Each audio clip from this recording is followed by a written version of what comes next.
Halo, selamat pagi teman-teman. Kembali lagi dengan saya. Kali ini kita akan update pertumbuhan si minion ya, yang sudah kita pindahkan waktu itu dan dia masih tampak segar. Nah, dengan akar yang melengkung. Nah, lihat daunnya juga tampak segar teman-teman. Nah, jadi ada beberapa teman-teman yang masih gagal dalam pemindahan, yaitu mengalami layu ataupun kering daunnya ya. Nah, jadi pastikan saat teman-teman memindahkan media yang digunakan itu subur. Dan yang kedua, media saat di pot pertama itu jangan benar-benar dihabiskan ya kalau pemula ya. Sisakan setengahnya agar akar tidak stres saat dipindahkan ke media yang baru teman-teman. Nah, jadi untuk media yang subur ini saya gunakan pasir, sekam, tanah subur, dan sedikit pupuk kandang teman-teman. Jadi dengan media seperti itu dijamin medianya akan sangat-sangat subur. Nah, bisa dilihat perkembangannya. Jadi dengan model seperti ini kita sudah bisa memajangnya dan menikmati keindahannya sambil ngopi pagi teman-teman. Jadi untuk tahap selanjutnya kita akan menunggu proses pecah daun. Nah, untuk proses pecah daunnya ini membutuhkan waktu yang cukup lama. Ini saja umurnya sudah hampir 1 tahun teman-teman, tapi belum menunjukkan tanda-tanda pecah daun. Karena selain ini jenis minion itu yang sangat kecil sekali, dan ini jenis kelapa hijau ya. Karena kelapa hijau memang memiliki waktu atau masa yang lebih panjang dari kelapa gading atau orange. Berbeda dengan yang gading atau orange, teman-teman bisa mendapatkan pecah daun lebih cepat.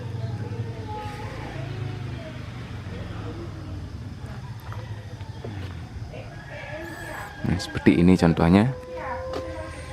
Dalam umur yang sama, ini sekitar 1 tahun, dia sudah memiliki daun yang full pecah ya. Lihat saja teman-teman, daunnya mini-mini, kecil-kecil, dan saya senang melihatnya. Seperti ini.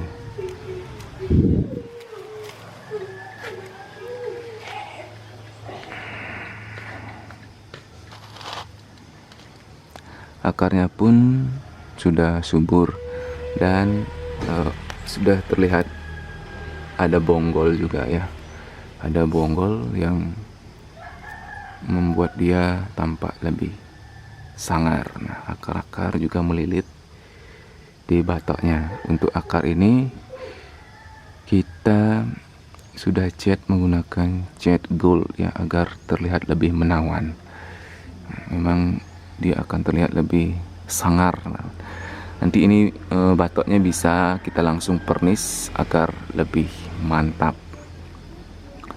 Untuk bagian media sama medianya, cuman di sini saya tambahkan dengan lumut agar media-media itu tidak berjatuhan teman-teman. Seperti ini, lumut juga ya.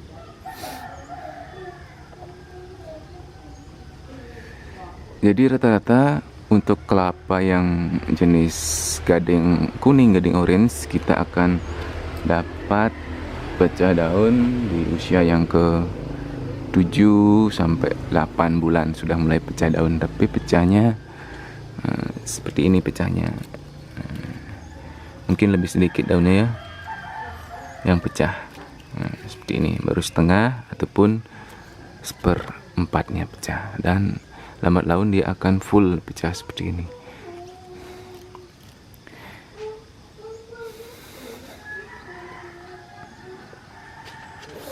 Nah, bisa dilihat.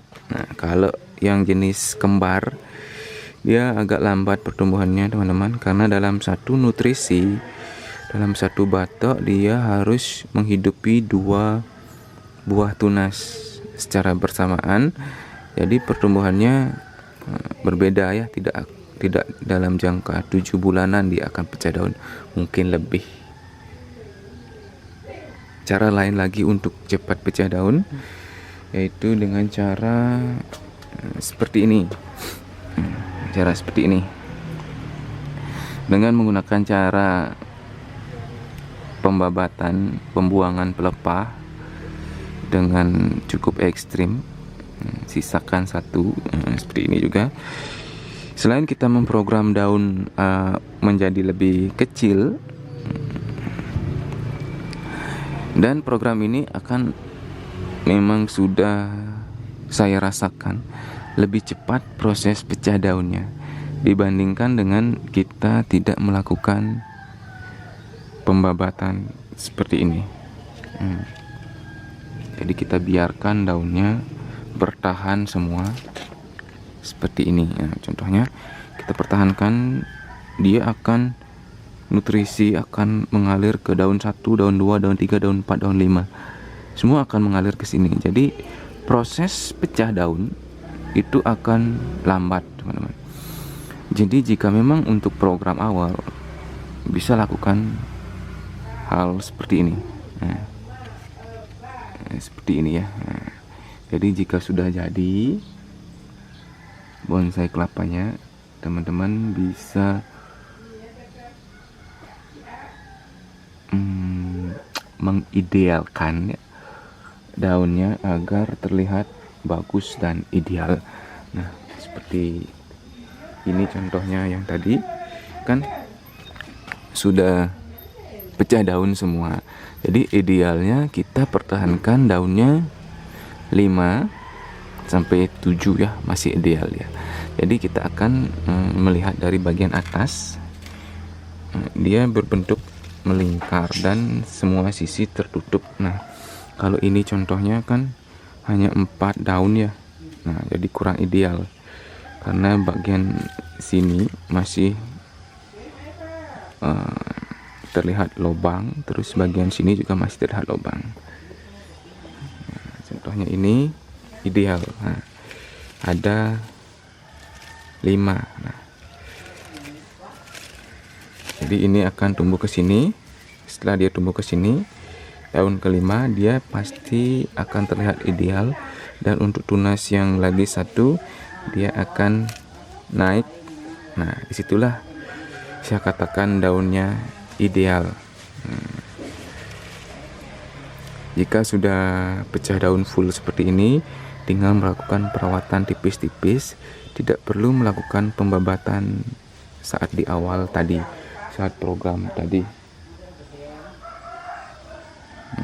Seperti itu teman-teman, sedikit tips dari saya